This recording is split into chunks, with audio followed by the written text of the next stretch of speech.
"Come on, she's just the cleaner. Let her have a turn. We could use some amusement anyway." The line slid out of Ethan Cole's mouth like a lazy backhand, but it sliced through the plush lounge all the same. Laughter rippled across the executive suite on the 50th floor of Novodyne Holdings' Chicago headquarters tonight. Loud, bright, and careless. Crystal glasses chimed together. Someone from People Ops let out a high laugh. A vice president arched a manicured brow, entertained. In the middle of it all, beside a marble column and a battered cleaning cart, stood Lena Brooks. Dark uniform, faded badge, gloves tucked in her pocket. Steady brown eyes, posture unshaken. Nobody there knew she'd once been called the Rook Whisperer on national scholastic circuits. Back when she was 15, a skinny kid from Chicago's South Side, she'd lived on late-night blitz streams and library books until the day her father fell from scaffolding and her mother's kidneys failed. The scholarship calls stopped, and the chessboard went back into its cardboard box. Now she scrubbed offices while executives preached about disruption and vision, letting her gifts gather dust in the janitor's closet. "Step right up," Ethan gestured toward the lacquered board at the center of the lounge. "We've got an open seat for tonight's surprise guest." Lena didn't answer him. She pushed the cart aside and walked forward with measured, unhurried steps. When she stopped at the table, her calm study of the position made two directors adjust in their leather chairs, suddenly less amused. "She knows how the pieces move, right?" someone whispered, not quite under their breath. Another voice chimed in with a snicker. "It's not checkers, darling." Lena pulled out the chair and sat. "I'll take black," she said evenly. Ethan blinked. "Black, huh? Feeling fearless tonight?" She ignored the bait, calmly resetting the pieces with hands that moved from long-buried habit rather than hesitation or showmanship. The game began. Ethan opened with comfortable swagger, sliding into sharp theoretical lines he'd leaned on in Ivy League tournaments and charity galas. Lena answered each advance like rain wearing down concrete. Quiet, patient, inevitable. 5 moves in, a crease formed between his brows. 10 moves in, conversations around them thinned into whispers. By move 13, he hesitated. By move 19, his king had nowhere left to run. "Checkmate," she said softly, almost apologetic. She rose, smoothing her uniform. "Thank you for the game, Mr. Cole. I should get back to work." She guided her cart toward the elevator as if nothing remarkable had occurred. Yet, when the doors slid shut behind her, something weighty remained in the air. Denser than applause, sharper than mockery. A reluctant, dawning respect. None of them wanted to name. If that moment caught at your chest even a little, tap the heart. Someone's future might depend on being seen. Drop a comment with where you're watching from. You never know who nearby needs this reminder. Ethan stared down at the board. The room had forgotten how to breathe. Ventilation hummed. For once, he wasn't sure if he'd been the player or the piece in her hands. Ethan barely remembered the rest of that evening. He stayed rooted in his chair long after Lena left, while the shallow laughter around him frayed into awkward silence, and the board members pretended not to notice their CEO had been dismantled by night staff. When the last bottle was cleared away, a junior assistant hovered. "Should I pack up the board, sir?" Ethan stood and walked out without replying. He didn't really sleep. His downtown penthouse, usually a study in curated minimalism and perfect lines, felt distorted, almost claustrophobic. He sat at the kitchen island past midnight. City lights glittering against floor-to-ceiling glass, laptop open, fingers moving faster than his thoughts. He searched her name. Lena Brooks. Dozens of hits, none of them her. No LinkedIn, no socials, no clean match in any search, no old tournament write-ups, no archived rating profiles. Just other Lenas living other lives. Not the woman who had taken his repertoire apart like she'd mapped his pulse. By 3 a.m, he was buried in the U.S. Chess Federation's dusty digital archives, sifting through years of junior events in Illinois. Nothing. No finalist lists, no bracket photos, no tidy database line with her name. It was as if she'd never existed in the official world of chess. That couldn't be right. Control like that didn't come from half-remembered park games. Finally, he zoomed in on a grainy photo from a 2011 local event, Southside Youth Invitational. One face in the background snagged his attention. Same still gaze, same braid tucked behind one ear. The caption read, "Only LJ, under 18 section." He exhaled hard, snapped the laptop closed, and pressed his palms over his eyes. What was he even doing? This wasn't about revenge, not really. It wasn't the usual bruised ego either. It felt like being quietly unstitched. He hadn't just lost a game. He'd been seen by someone the building trained itself not to see. At dawn, he canceled investor calls and drove straight to Novodyne headquarters. He showed up in the same black shirt he'd worn the night before. His executive assistant eyed him. "You okay, sir?" "Fine," he said too quickly. "Light schedule today." Then, breaking a decade-long habit, he took the service elevator down. The air smelled like bleach and aging paint. Janitors paused mid-stride. Maintenance crews stared as he scanned clipboards until he found her name. Marked off duty for 2 days. Back upstairs, Ethan paced his office, monitor glowing with spreadsheets he ignored. The internal directory gave him nothing but her badge number and shift hours. No phone, no address, no emergency contact. He considered looping in HR, then pictured policies, complaints, and headlines. He waited instead. On the 3rd night, he lingered in the executive lounge. Architectural drafts spread out, chessboard reset, white pieces quietly facing his side. At 11:43 p.m., he heard the familiar squeak of a cart. Lena rolled it in, unbothered, when she saw him. Their eyes met with that same unruffled stillness, like a lake untouched by wind. "I didn't mean to embarrass you," he started, voice lower than planned. "You didn't," she replied, pulling on gloves. "You asked for a game. I played one." "You're good," he said. "Used to be." "Where'd you learn?" he asked after a beat. Lena moved to a counter, spraying cleaner in small patient circles. "My dad taught me," she said. "He worked steel, played in the park after shift with guys who smelled like metal and cigarettes. I watched until they let me sit." "And tournaments," he pressed. "I quit before high school." "Why?" he asked, almost gently. "Because hospitals don't run on dreams, and little sisters don't feed themselves," she replied, finally looking up. The words were simple, but they landed like a closing door. Ethan's mouth opened, then shut again. What was he supposed to offer? Condolences, a promotion, a check?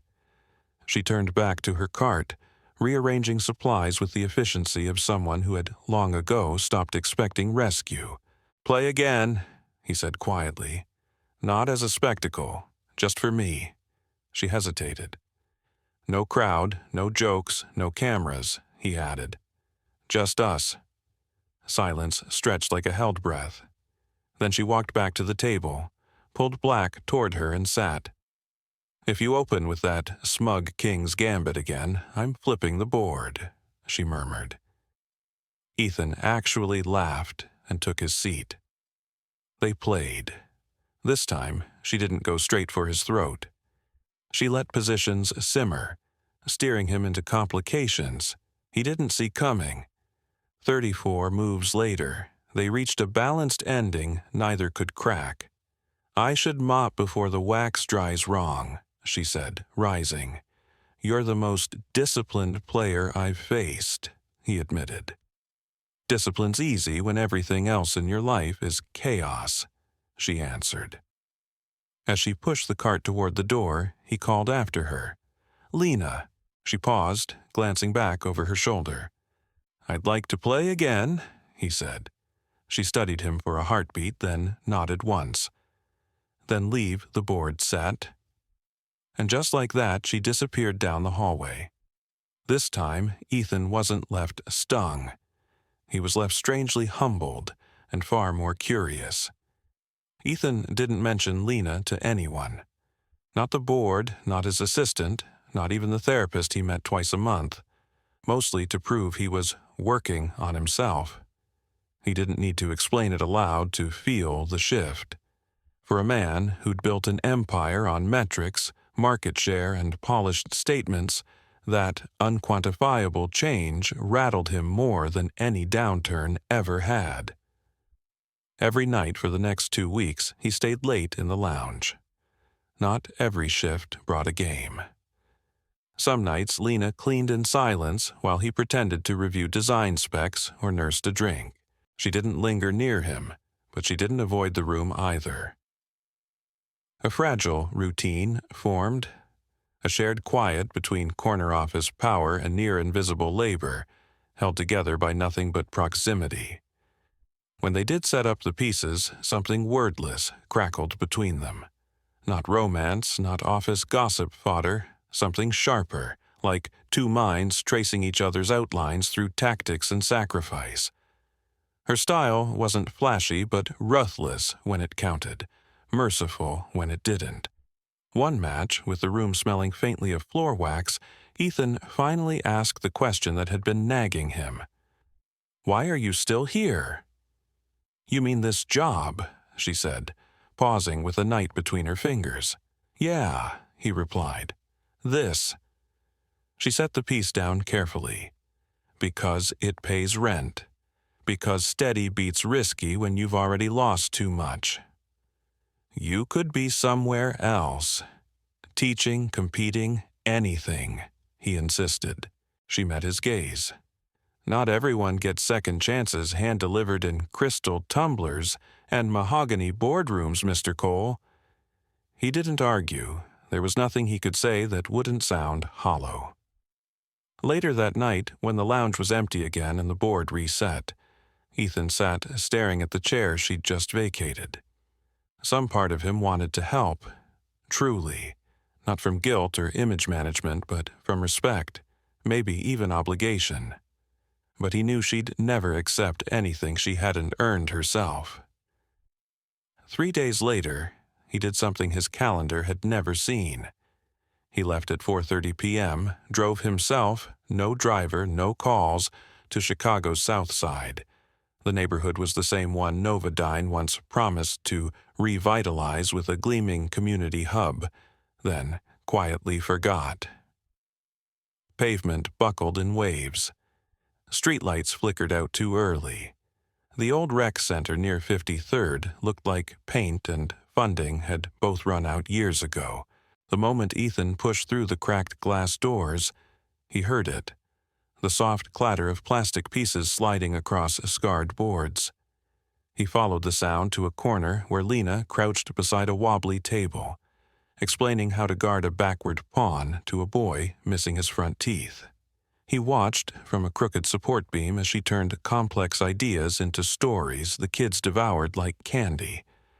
She hadn't noticed him yet.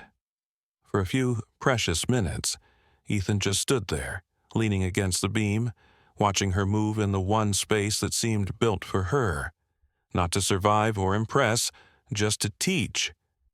When the kids finally packed up their sets, a few spotted the man in the expensive coat and whispered, "You followed me?"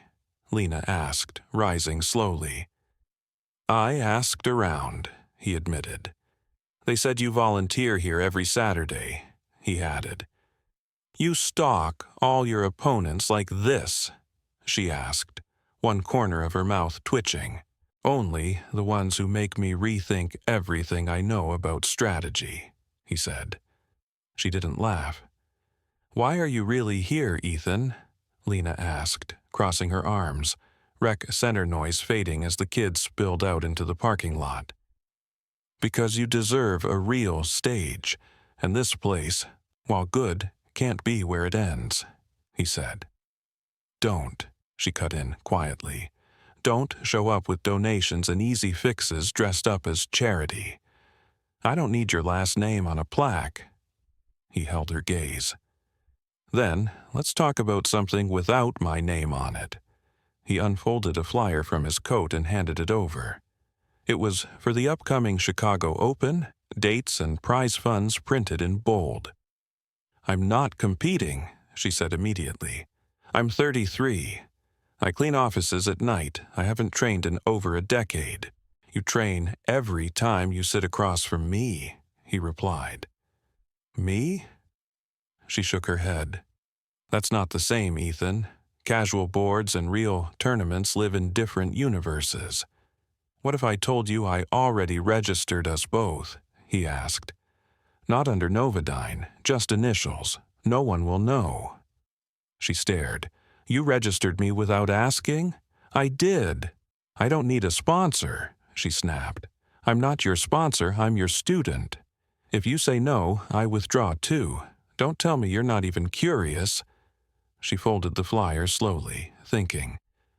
I'll think about it, she said at last.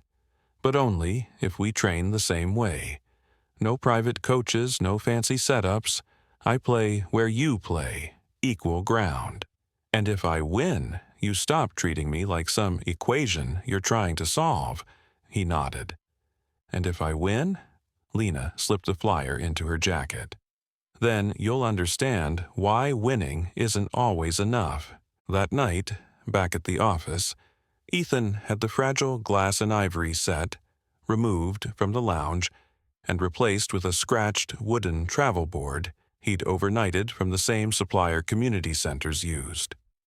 When Lena rolled her cart in just before midnight, she stopped short. No more showroom set? She asked. Figured I should play on your terms, he said. She sat without comment and opened with black. Somewhere between the first pawn move and their third quiet draw, Ethan realized something fundamental had shifted. The games weren't about proving dominance anymore. They were a back-and-forth conversation. Each sacrifice and trap a sentence. And Lena, she wasn't a mystery to decode. She was a mirror, reflecting the parts of him success had dulled. For once, he was willing to actually look.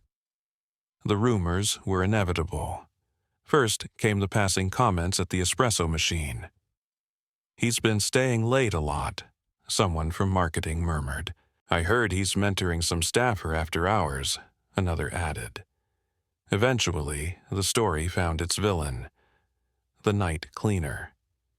Within days, Lena felt it. Conversations cut off when she walked into a room. Elevator rides went stiff and silent. Judgment, dressed as curiosity, tracked her steps. She tried to shrug it off. She'd survived worse. Empty fridges, hospital waiting rooms, foreclosure notices. But this was different. This was judgment sharpened by class, race, and old money, wrapped neatly in HR smiles. One night, after another training game ended in a tense draw, she packed her things fast. You're in a rush, Ethan said, sliding his king away. I've got other floors to mop, she answered. You're upset, he said. No, she lied, slinging her bag over her shoulder. Lena, he pushed. I don't need a babysitter, Mr. Cole, she snapped, finally meeting his eyes. Whatever this is between us, it's turning into ammunition for people who already wish I wasn't here. His jaw tightened. Do you want me to stop coming up here? He asked. That's not the point, she replied. Then what is? He pressed. She hesitated. fingers flexing at her sides. "You're used to being misunderstood and still winning," she said. "I don't get that luxury. I play one game outside the rules and suddenly I'm hustling for favors or sleeping my way upstairs." He stared, then finally nodded. Understood. The next morning, Lena found a folded note tucked beneath the travel board in the empty lounge. "I'll stay out of sight for a while," it read in his neat handwriting. "But I'm still playing. One move a night. If you're still in, answer on the board." He kept his word. For 4 nights she arrived to find a single move made and a sticky note with his notation. She replied without writing back, leaving only precise counters behind. It was strange, almost tender in its own way. A conversation with no voices, no audience, just the scraped wooden board and the understanding that they were both still committed. Outside that quiet ritual, pressure climbed. Whispers sharpened into accusations. Eventually, an email summoned Lena to Human Resources. The conference room was bone white and airless, the kind of space where people learned they'd been restructured. "We just want to make sure everything is professional," the woman in the beige blazer said, smile too steady. "There have been questions." "I clean floors," Lena replied calmly. "And sometimes I play chess with the CEO, after hours, on his break. No money, no contracts, no promises." The HR rep's smile thinned. "You must understand how this could appear to others in the company." "I understand appearance is a luxury reserved for people whose names are on the directory," Lena said, standing. "Mine usually just shows up on the schedule. Am I being written up?" "No," the woman blurted, flustered. "Then I've got work to get back to," Lena said, already heading for the door.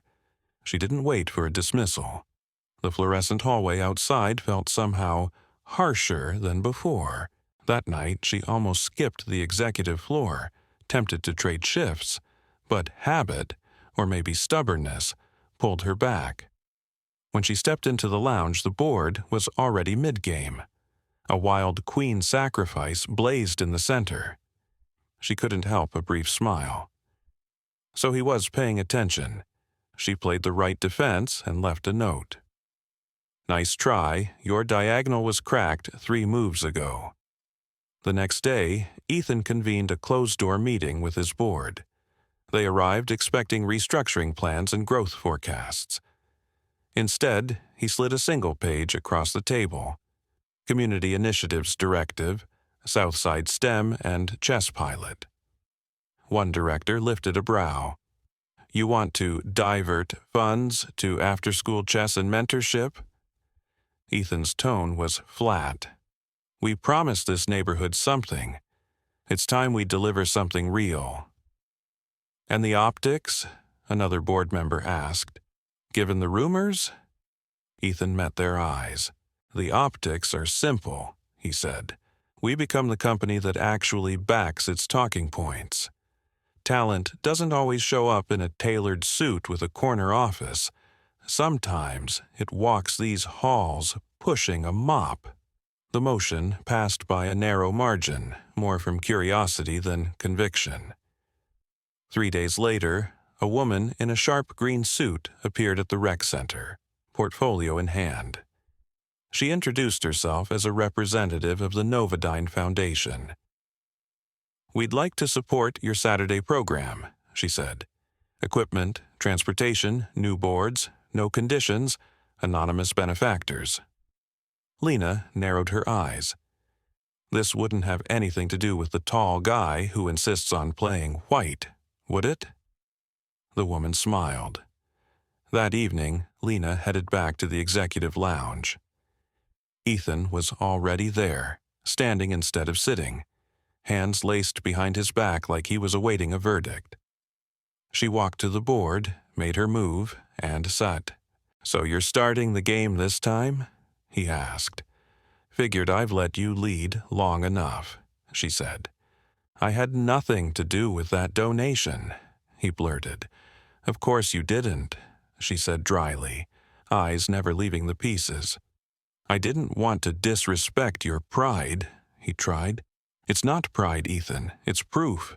Proof that people like me can build something without being someone's feel-good project. He nodded, swallowing whatever defense he'd been preparing. Then let me offer a different kind of trade, he said, fingers resting on a pawn. You train seriously for the tournament, he said. I'll match you, game for game. No coaches, no perks. Just you and me. 5 mornings a week before the city wakes up. She studied him. You trying to level up? I'm trying to keep up, he admitted. Lena slid her bishop forward. Then stop negotiating and start playing, she said, eyes locked on the board as the rhythm resumed. The alarm screamed at 4:45 a.m., slicing through the quiet of Lena's tiny apartment. She smacked it off, then sat up slowly. The place still smelled faintly of last night's lavender tea and industrial cleaner from her uniform. By 5:15, she was walking south side streets in a too-thin windbreaker, battered canvas bag over her shoulder, wooden set and dented thermos rattling inside. Ethan was already in the back booth of a cafe near Roosevelt and Wabash. The place opened early for commuters. No one cared that the CEO of Novodyne drank black coffee from a chipped mug across from a woman in worn work shoes. "You're late," he said without looking up. "I'm always late when you try that smug Scandinavian," she replied. They set up the board without small talk. It became ritual. 5 mornings a week before sunrise gave the city edges, they played and studied, tearing each other's openings apart. Between games, something like friendship seeped in, reluctant but real. Ethan brought heavy theory, old paperbacks by Nimzowitsch and Tal, annotated printouts. Lena countered with muscle memory, from park hustlers and blitz games, instincts sharpened by survival rather than coaching. Somewhere between them, their styles began to fuse. One morning, after she trapped his queen behind his own careless pawn, Ethan leaned back and rubbed his temples. "I swear, you're reading my thoughts," he groaned. "I'm reading your patterns," she said, resetting pieces. "You hate being uncomfortable. That's your biggest weakness." "I grew up uncomfortable," he protested. She shook her head. "I grew up unstable. You grew up insulated. Those aren't the same battlefield, Ethan." Later that day, he walked into the main boardroom to find the head of communications, waiting with a printout. "Have you seen this?" she asked, sliding it over. The headline read, "CEO mentors janitor for major chess tournament. Progressive leadership or PR stunt." Grainy photos showed him, and Lena hunched over a cafe board. "This wasn't cleared through my team," she said tightly. "The story's already spreading online." "Good," Ethan said. "Good," she echoed, stunned. "If they want to talk about leadership that isn't staged, let them," he replied. "If they want to argue about class lines, power structures, second chances, better." She frowned. "This could be weaponized against us."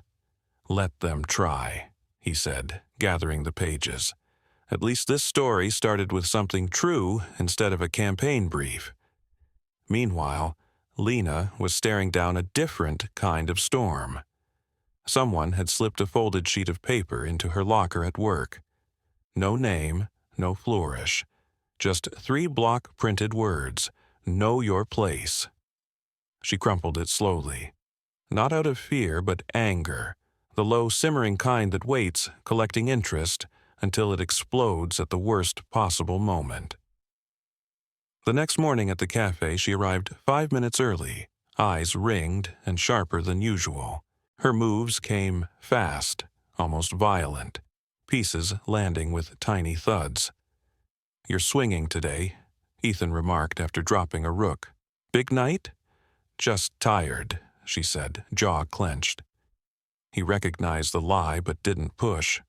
On the board, her positions held. Off it, something in her balance had shifted. When they packed the set away, he tried again. "You sure you're okay? You've been sharper than usual, even for you." "I'm fine," she repeated, slipping into her jacket like armor. "Mid-shift text from my landlord, that's all." He didn't buy it, but he respected how tightly she guarded her private life. Still, as she walked out, he couldn't shake the feeling of a storm gathering around her. Back at Novodyne that evening, the stairs felt sharper, informed now by headlines and whispers. 2 analysts in the hallway didn't notice her as they passed. "I mean, mentoring a janitor?" One scoffed. "It's cute until someone sues." She kept walking, fingers tightening around the trash bag. The note from her locker pulsed at the edge of her thoughts like a bruise she couldn't stop pressing. Ethan felt the ripple from above. Legal pinged him with risk assessments. PR drafted talking points in case the story turned. He skimmed them, then closed the email without replying. The only fallout he cared about was the one he couldn't quantify. Through a glass wall, he caught sight of Lena pushing her cart faster than usual, shoulders tight. For once, he had no script to fix it. By the time her shift ended, exhaustion clung to Lena's skin like another uniform. The locker note, the hallway whispers, the online photos she hadn't even seen yet, they stacked on her shoulders. She thought about skipping the rec center, claiming illness, but the faces of the kids flashed in her mind, small hands hovering over plastic pieces, waiting for her to show up again. So she went. That evening, she slipped into the rec center. Later than usual, wind-burned and quiet. The kids were already wrapping up their tactics sheets, little brows furrowed in concentration as they packed away boards. Coach Harris spotted her from across the room and frowned, clipboard tucked under one arm. "You're running behind tonight," he said, eyes scanning her face like it held an answer. "You okay?" he asked, voice softening. "I'm fine," Lena said quickly, dropping her bag with more force than she meant to. "You don't look fine," Harris replied. She forced a shrug. "Just a long week." She bent over the nearest board, showing a girl how to finish a basic mate, but her hands shook slightly. The words from that anonymous note still echoed, "Know your place." "I told you, I'm fine," Lena muttered, more to herself than anyone. When one of the older boys hesitated over a rook trade, she snapped, "Move it, we don't have all day." The kid flinched. She'd never raised her voice once in months of coaching. After the session, she sank onto the bleachers, fists pressed against her knees, when Ethan appeared. He'd dropped by again, uninvited, but this time Ethan didn't launch straight into advice or questions. He just stood near the gym wall, watching the flicker of the old lights on the varnished floor. "You skipped on me this morning," he said at last. "I know. I waited an hour. I know. Talk to me, Lena." Her eyes stayed fixed on the ground. She finally looked up, eyes reddened.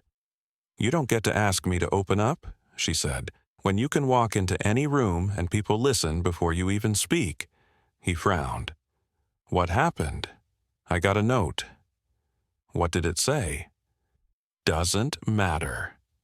"It does. People hate what they can't control.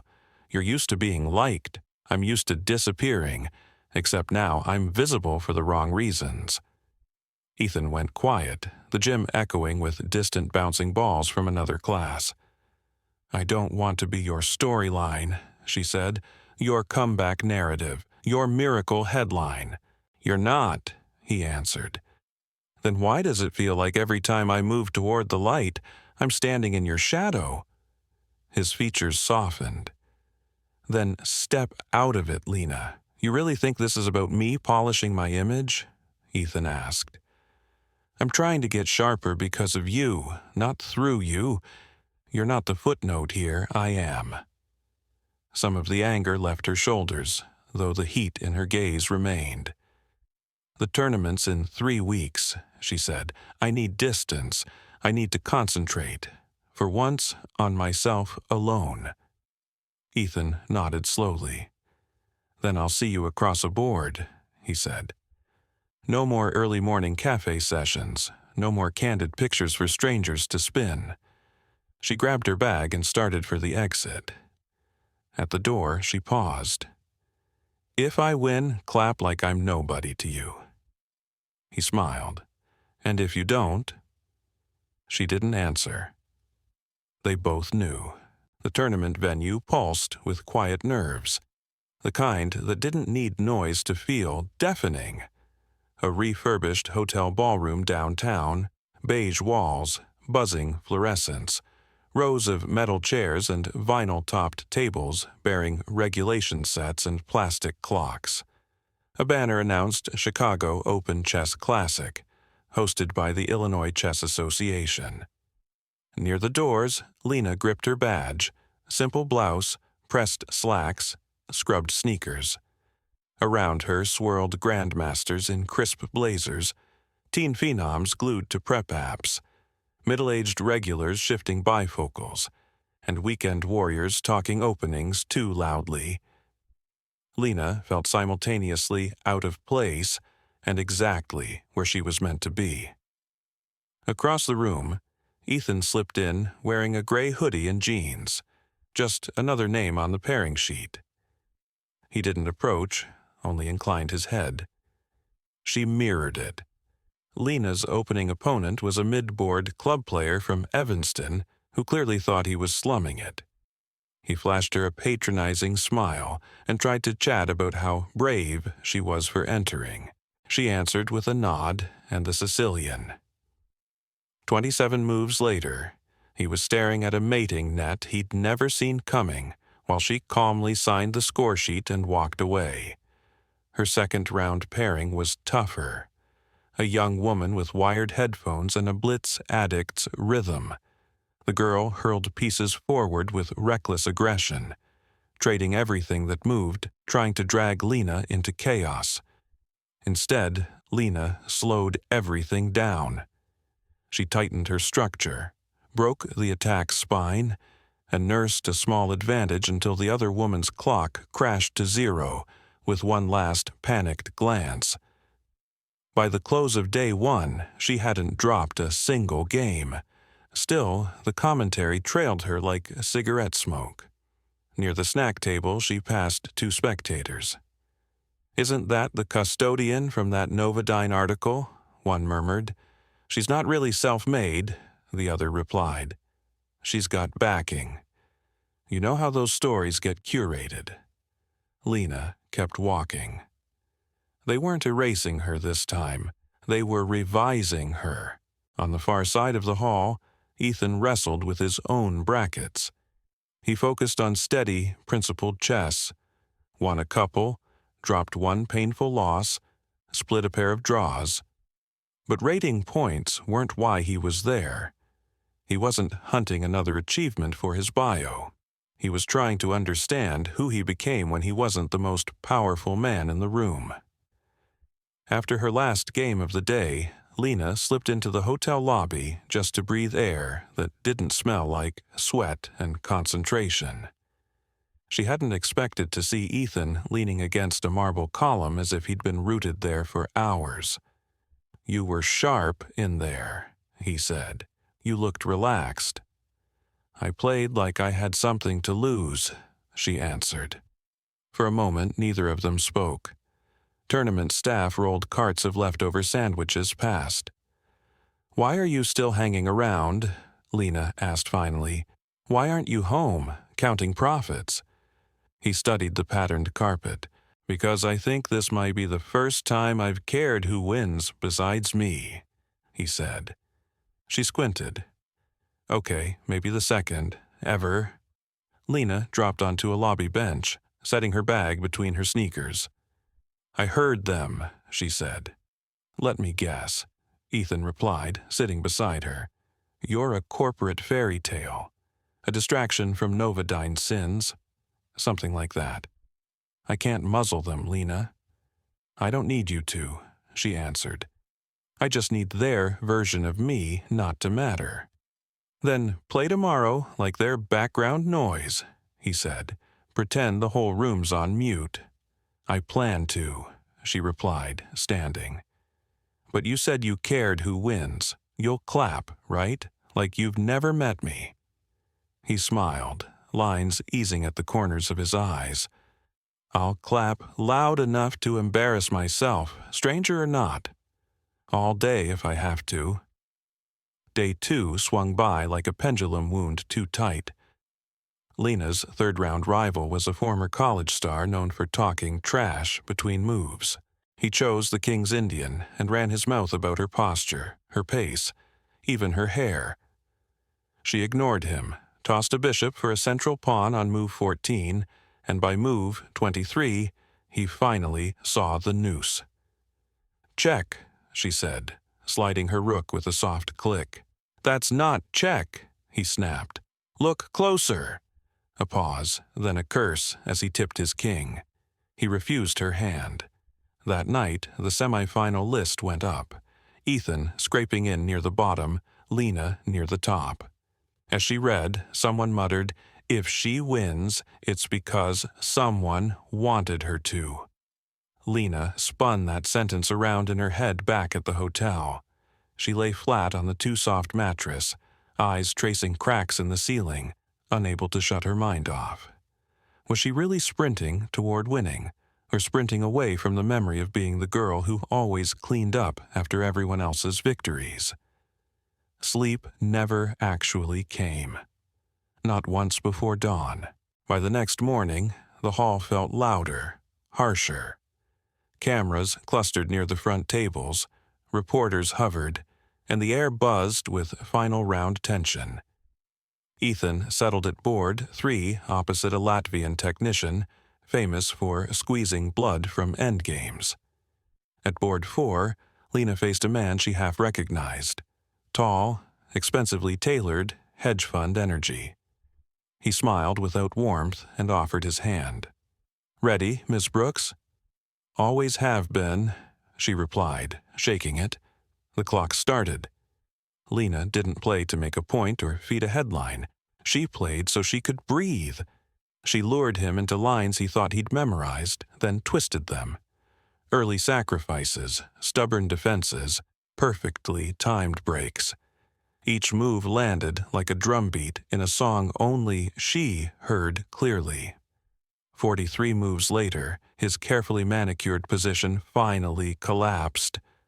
He stared, then tipped his king with a tight jaw. A murmur rolled across the row of boards. Out of the corner of her eye, Lena watched Ethan's own game slip away in a brutal endgame squeeze. Yet when he looked over at her score, his face broke into a huge grin, and he started clapping. He clapped once, then again, louder, refusing to stop until others joined in. Soon, the whole section was applauding. Officials pressed a clear trophy into her hands. Reporters shoved recorders forward. Flashes popped. None of it lodged as deeply as seeing Ethan across the room mouthing, like, "I don't know you." For the first time in years, she felt like the one moving pieces not being moved. The celebration banquet felt too bright, too hot, and packed with people who had only just learned how to pronounce Lena Brooks. She hovered near the edge of the ballroom, fingers looped around a glass of ginger ale she barely sipped. The trophy sat on a side table beside designer cheeses and shrimp towers, while executives tossed around words like inspiring and representative without really grasping either. Ethan drifted at the fringes of a knot of donors and directors, all of them trying to staple his name to her achievement like a logo on a jersey. He nodded when he had to, eyes constantly searching over shoulders and champagne flutes until he spotted her, staring at her own etched name on the plaque as if it might vanish if she blinked. "You holding up?" he asked when he finally reached her. "I've never seen this much lobster and this many pretend smiles in one room," she said. "You won, Lena. You changed the board." "Then why do I feel like a different kind of pawn?" Before he could answer, the state's lieutenant governor swept over, hand extended, campaign grin perfectly rehearsed. "Miss Brooks, your journey has inspired the whole state," he boomed. "We'd love to collaborate on an education tour. Buses, school visits, the works." "You want to wheel me around so I can tell kids I got lucky?" she asked. "I wouldn't say lucky. You're extraordinary." "I've always been extraordinary," she replied quietly. "You just didn't notice until the cameras did." The official's smile flickered. Then he excused himself toward a safer conversation. Ethan stepped closer. "You didn't have to scorch him like that," he murmured. "I didn't," she said. "I just turned the truth up and let it sit there." Her gaze swept the room. "I want out. Can we walk?" He signaled a staffer and followed her toward the service exit. They slipped through a side door and stepped into the night. The air was sharp and cold, real in a way the banquet had never been. They walked 3 blocks without speaking, cutting down to the Riverwalk where leftover festival lights still hung, reflecting in the dark water like scattered pawns. The city noise dropped to a low, distant hum around them. "I'm proud of you," he said finally. "I didn't do it for you," she replied. "I know." They stopped at the railing, looking out over the black water. "I used to walk this path after late cleaning shifts," Lena said. "I'd stay until sunrise, just to prove to myself there was something bigger than fluorescent lights and wet floors." "And now?" Ethan asked. "Now, I'm not sure," she admitted, turning toward him. "Do you ever feel like the moment you win, people think they've got permission to stop really listening again?" He considered that. "You think they're listening now?" "No," she said. "They're watching, not the same thing." "Then make them listen," he said. "Do something they can't tune out." "What, start a channel?" She scoffed. "Post grind-set videos? Write some cheesy memoir? Lena Brooks, From Mops to Mastery?" "I was thinking, less hashtags, more legacy," Ethan said. "I want you to run the Youth Chess Initiative. Full-time position, salary, benefits, staff. Not a side project, a real seat at the table you already earned. And you shape it, not me, not Novodyne." "Is this just another favor, dressed up as opportunity?" she asked. "No," he said. "This is me paying a debt. For every game you crushed that rewired the way I think. For every kid who saw your story and realized disappearing wasn't their only option. I believe you're nowhere near finished, Lena. I just don't want my company to be what dims you." She didn't answer right away, her hands curled on the railing, knuckles pale in the river light. Finally, she exhaled. "All right," she said, "but on one condition. Name it.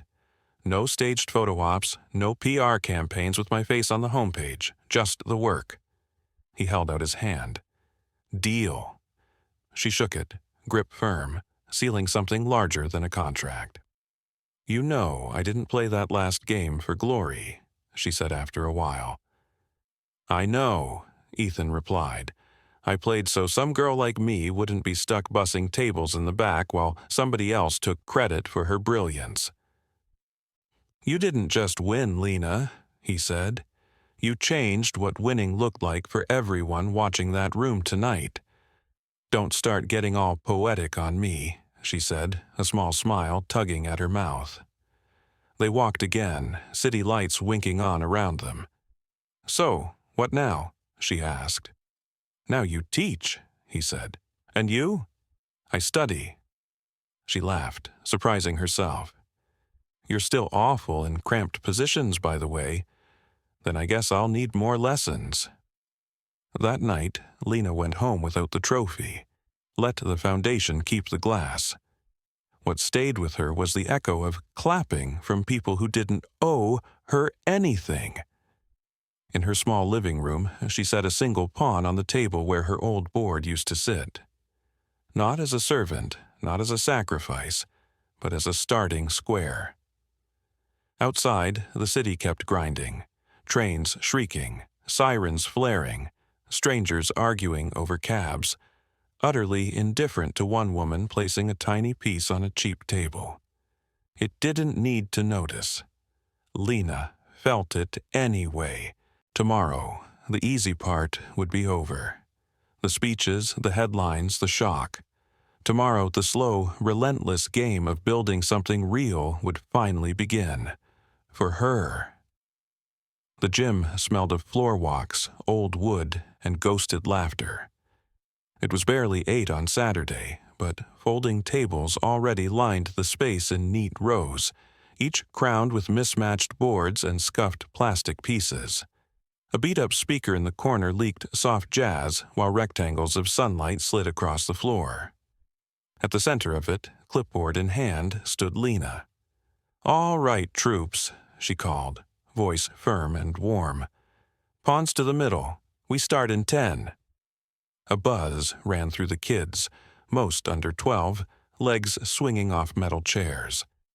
It had been exactly 32 days since she'd taken the Chicago title. The trophy lived in a storage closet at the new nonprofit. Lena didn't need it. The work reminded her who she was. 2 weeks earlier, she'd officially stepped into her new job, director of the Chicago Youth Chess Initiative. A title so long she joked it barely fit on a name tag. It came with a cramped office, a decent paycheck, and a towering stack of expectations. The first 2 meant little to her. The third she carried like something sacred every single day. "Coach Lena," a voice called. She turned to see Kyla, a lanky 10-year-old with neat braids and a habit of marching knights straight backward, waving a worksheet. "I checkmated DeAndre in 4 moves yesterday," Kyla bragged. "You sure he wasn't half asleep?" Lena teased. Kyla giggled. "I used that back rank trap you showed us." Lena grinned. "Then you're officially dangerous." As she turned back to the front, Lena spotted a familiar silhouette by the doorway. Ethan leaned against the wall, hands in his pockets, letting the class unfold without interfering. He'd become a regular presence, though never during instruction. He brought books, extra sets, snacks that mysteriously appeared without logos. Staff now referred to him as the tall donor who always loses to Coach Lena. When the session broke and the kids spilled into the hallway in a blur of sneakers and backpacks, Lena walked over. "Lurking again?" she asked. "I prefer monitoring strategic deployment," he replied. "You just like watching them get better than you." "Guilty." They drifted to the tiny staff kitchen, where he poured her coffee without asking. She took it like they'd done this 100 times. "How's the board treating you?" she asked. "Like I'm running an experiment they don't quite understand but can't stop funding," he said. "They want a public campaign now. Profiles, interviews, the whole Lena arc syndicated." Her smile thinned. "And what do you want?" "If you'd rather spend your life building kids than brands," he said, "do that. You're not a mascot, Lena. You're the engine." "I'm exhausted from being a symbol," she admitted. "From being who they point at when they need proof the system works." "You're not their symbol," Ethan said. "You're the thing dragging them forward." "That's a pretty metaphor," she said. "I'm full of them. Should have been a poet. Or a rook," she added. "Straight lines, zero nuance." "Ouch," he muttered, feigning injury. "Seriously, though," he said, setting his mug down. "Look at what you've built, a structure, a pipeline, a sense of possibility that didn't exist before. and you manage not to make it about you. The second this becomes about me, it stops feeling honest, she replied. Then let's keep it honest, he said. Keep it small, sharp, and real for everyone here. She checked the clock. I've got a parent meeting in 10, she said. I'll get out of your way, but there's one more thing, Ethan replied. There's a citywide youth invitational next month. Big sponsors, big spotlight. They asked me to recommend a coach for the Chicago squad. I put your name down. Without asking? You'd have said no. Now you get the chance to say yes, he added with a shrug. She sighed but didn't argue. As he turned for the door, Lena called after him. Why are you still coming around, Ethan? He paused. Because this, he said, gesturing toward the gym, is the best thing I've ever been lucky enough to stand next to with you in it. She watched the door swing shut behind him, then walked back to the main room. On the demo board, she'd left a lone pawn in the middle of the file. She picked it up, feeling its cheap plastic edges, and carefully set it on the 8th rank. End of the board. Beginning of everything else. For her and for them. The auditorium hosting the City Invitational was older than most of the kids seated in it. Ceiling tiles sagged at the corners, stage lights flickered, and the curtains smelled faintly of dust. But that afternoon, every folding chair was filled, with families, coaches, volunteers, city officials, and the air vibrated with pride, nerves, and the strange electricity of finally being seen. From the wing, Lena adjusted the collar of her navy blazer. It still felt ODD, wearing something that didn't reek of disinfectant or tug like a supply strap. Her shoes were polished instead of just clean. Her badge no longer read facilities. It read Coach in bold letters, and beneath that, Director, Chicago Youth Chess Initiative. The words still surprised her. The final round had just wrapped. Her Southside squad buzzed in the front rows, medals clinking, comparing blunders and brilliancies in the same breath. They hadn't taken the entire event, but Kyla had clawed her way into the top 5. For Lena, that was enough to feel the ground under them shift a little, for good, she hoped. The MC tapped the mic. Before we close, we want to recognize someone without whom today doesn't happen, he said. Lena's stomach clenched. Please welcome to the stage the woman behind the boards, Coach Lena Brooks. The applause that rose wasn't polite. It was loud, messy, real. In the back row, standing and clapping steadily, was Ethan, like he had all along. The microphone was a little too tall. She lowered it, hands miraculously steady. I didn't come here to be a spotlight, she began. I came because I thought if I could help even one kid believe they were more than what their zip code or report card said, that'd be enough. Turns out I was thinking too small, way too small. You didn't just want to believe, she told the crowd. You wanted to build, and you have. There was a time when the only thing people noticed about me was the cart I pushed. Not my name, not my mind. The thing I love about chess is that even the smallest piece can flip the whole board if it's brave enough to cross it. The silence after that line lasted half a heartbeat before the room erupted. Cheers, whistles, stamping feet. Real noise.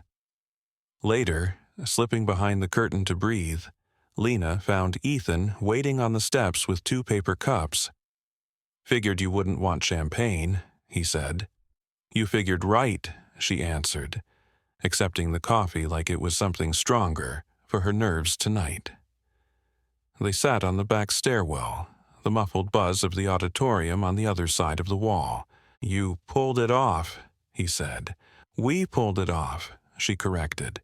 No, Lena, you did, she smirked. You're terrible at letting people deflect credit. I'm working on it, he grinned, Recovery's a process, even for overachievers like me, apparently. "So, what's next?" he asked. "More kids, more boards, more mornings, where someone thinks they can't win, and then they do," she said. "And you?" "I'll keep showing up, keep listening, keep moving." He nodded. "I brought you something, by the way. If it's another plaque with my face on it, I'm tossing it in the river. No hesitation." He laughed and pulled a slim box from his jacket pocket. "Relax," he said, handing it over. She opened it to find a single carved queen, dark walnut, polished smooth. At its base, tiny letters were etched. Every move you made mattered. Lena stared at it for a long time. "I'm not used to keepsakes," she said quietly, "or to being kept." "You should get used to them," Ethan replied. "You're someone worth remembering." She closed the box gently, the click of the lid soft but final. "Thank you," she said, the words heavier than they sounded. They stood together in the cramped space, neither rushing to rejoin the crowd, letting the quiet settle around them like a held breath for once. "Do you ever regret it?" he asked. "What, sitting down to that board in the lounge?" she said. "No. I regret all the days before it, when I convinced myself I didn't deserve to sit anywhere but in the shadows. After that night, I stopped pretending I didn't want more. More room, more risk, more chances to move first instead of cleaning up." Outside, the sun was sliding down behind brick rooftops. The city kept doing what it always did. Honking, hustling, forgetting, and yet something felt altered. Not in the skyline or the headlines, but in the kids who just watched a woman who looked like them own a stage. And in one woman who'd finally stopped walking with her head down for good. Later that night, alone in her apartment, Lena set the carved queen beside the little pawn on her table. Two pieces side by side, one that had started at the back, one that began at the front. One beginning, one becoming. She looked at them and finally let herself feel something close to peace. Not finished, but no longer lost. Days later, the invitations and interview requests kept piling up in her inbox. Talk shows, podcasts, glossy magazines wanting the Cinderella janitor story. Lena ignored most of them, answering only the ones that meant more boards, more funding, more kids. Every choice, every no and every yes felt like another quiet move on a board only she could really see. Sometimes, on the train home, she'd catch her reflection in the dark window and think about that first night in the executive lounge. If Ethan hadn't made that joke, if she'd kept her head down, if she'd walked past the board, I'd regret that forever, she thought. Not the risks I took after, only the years I believed I didn't deserve them. Chicago rolled on around her, elevators chiming, offices filling, trains rattling overhead, mostly oblivious to the woman with a queen and pawn on a wobbly table in a small apartment. It didn't matter. What mattered was in the kids who now knew they belonged at the board, and in Lena, who finally walked her own streets without lowering her gaze. Ever again!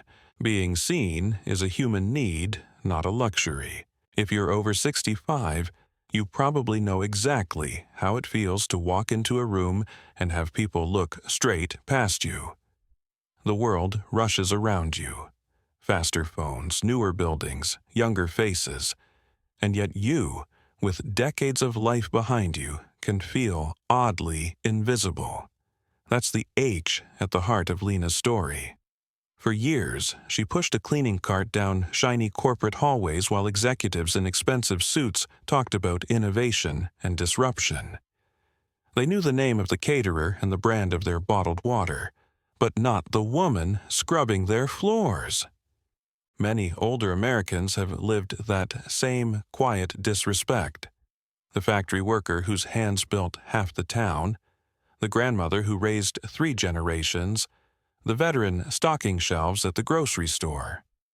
What Lena reminds us is simple and painful.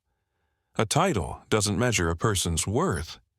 A uniform doesn't define a mind.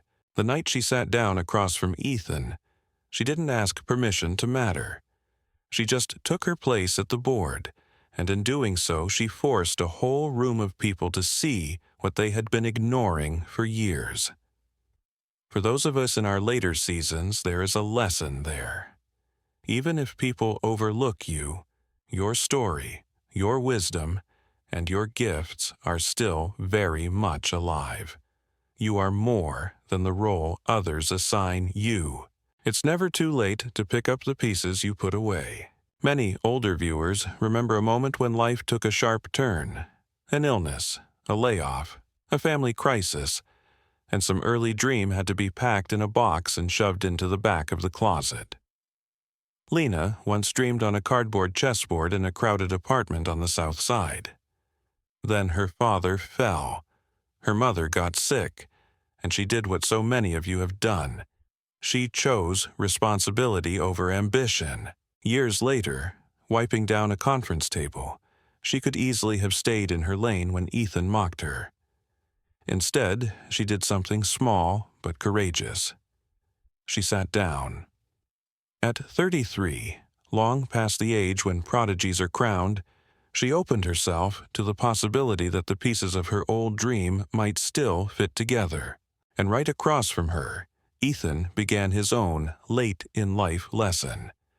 A man who had always been the strongest player in the room suddenly discovered that money and titles mean very little when your king is trapped and your pride is on the line.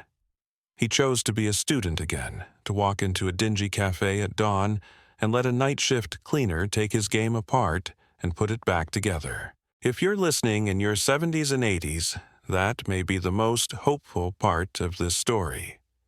You can pick up a hobby you abandoned, mend a relationship you avoided, or, finally, speak your truth. You can still sit down at a new board even now. The dream may not look exactly the way it did at 25, but it is not gone. It's waiting where you left it. Real victory is measured in the lives you lived. By the end of Lena's journey, the trophy is almost an afterthought. Yes, she wins the tournament. Yes, cameras flash and politicians rush to stand beside her. But watch what she does with that victory. She doesn't retire into comfort or chase fame. She goes back to a worn-out gym that smells of floor wax and echoes with the laughter of children. She turns her gift into a bridge for kids who might otherwise drift into trouble or disappear into low-wage jobs with no one ever asking what they're capable of. That is a lesson older Americans know in their bones. Many of you spent your best years making sure someone else could stand a little taller. Kids, grandkids, neighbors, church members. You cooked extra meals, watched babies so their parents could work, slipped $20 bills into worried hands. Lena's choice reminds us that success without service is hollow. Ethan learns it too. Instead of using her story as a shiny public relations slogan, he quietly funds boards, buses, snacks, and space so those kids can play. He moves from being the man at the top of the building to the man hauling boxes of chess sets into a drafty gym. In the long run, the real victory isn't etched on glass. It's written in the confidence of a 10-year-old girl who suddenly believes she belongs anywhere her mind can reach. For those of us closer to the final chapters of our lives, this is where the heart of the story lies. We may not control how the world talks about us, but we can decide who we lift, who we mentor, and what kind of courage we place in the hands of the next generation. That, more than any title or headline, is the legacy that endures. The board is still in front of you. For those in their mid-60s, 70s, and beyond, it's easy to think the big moves are behind you. Our culture loves fresh faces and fast stories, and often treats older folks like background furniture. But Lena's path from unnoticed cleaner to trusted coach says something else. The first move that changed her life was not winning a tournament. It was daring to believe she belonged at the table. Many of you have spent decades cleaning up other people's messes, at work, at home, in families and communities that leaned on your strength. You may never sit across from a CEO or hold a trophy under bright lights, but you still have a board in front of you every day. The people you influence, the wisdom you pass on, the quiet courage you show by refusing to shrink. In chess, even a pawn that starts at the edge can cross the whole board and become something new. Age doesn't change that rule. Wherever you are tonight, in a small apartment, a retirement community, or a house that feels quiet, you have moves left. You still matter. And someone, somewhere, is waiting for you to believe that again. Friends, after walking with Lena from the janitor's closet to the tournament hall and into that noisy gym full of kids, I'd love to hear from you. Have you ever had a gift, dream, or skill that you packed away because life got hard? And do you feel a tug to pick it up again now? What board is still in front of you, even in this season of life? Share your story in the comments, tap like if this spoke to you, and please subscribe to my YouTube channel so you don't miss the next chapter of encouragement and hope.